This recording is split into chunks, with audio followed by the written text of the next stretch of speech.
half the time, but it's better for a wet, slow cooking method than it would be to cut Newport steaks, which would be steaks cut off with a tri-tip. Californians will beg to differ and tell you that it's fantastic on the grill. I think it just needs a little bit more time. A little pork tenderloin? What I can understand.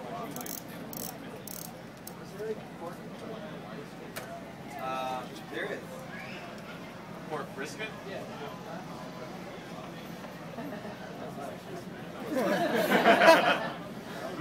I've thought about pork brisket, to be honest, but we have so many other cuts that we raise already. It's like, what would be the point of introducing more choice? There's already so much. Yeah. Most of our kind of innovation that we try to do is finding tender cuts that are appropriate for hot, high heat methods like grilling or searing. There's plenty of grazing cuts pretty much on the animal already.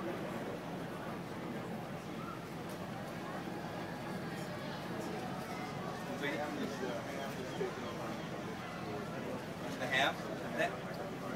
So the ham is always the leg. So the hock would be above,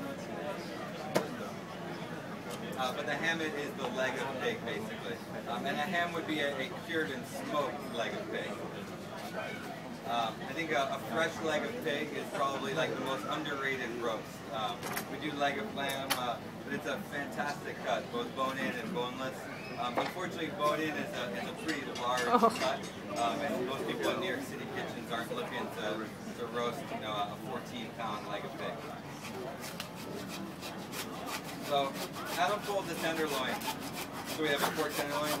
That means with our pork chops, you won't have that porterhouse chop. So often you'll see the porterhouse chop, which has the loin on one side and a bite of the tenderloin on the other.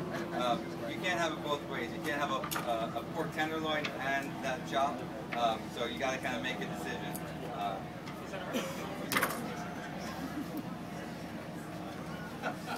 Where do you get your knives? We have a service.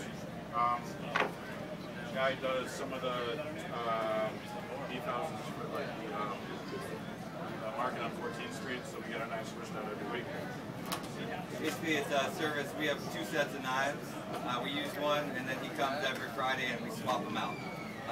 For butchering and really all commercial kitchen work, you don't use very expensive knives. You use things with really high-quality blades. You don't use expensive because they get sharpened so often on the stone that they get ground down very quickly. So that knife there, when it was first bought not long ago, was in twice the thickness.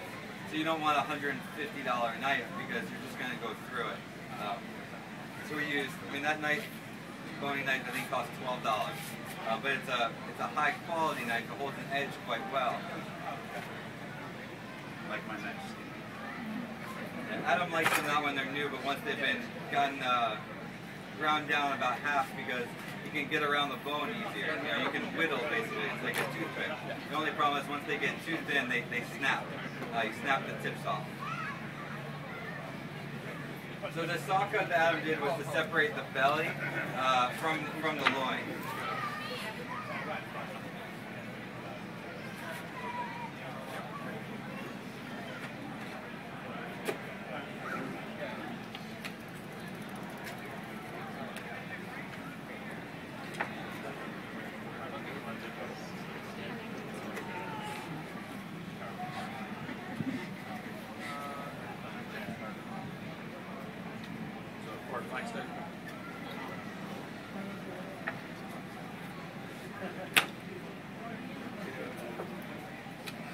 So when he sawed off the belly from the loin, the bone he was going through was the ribs.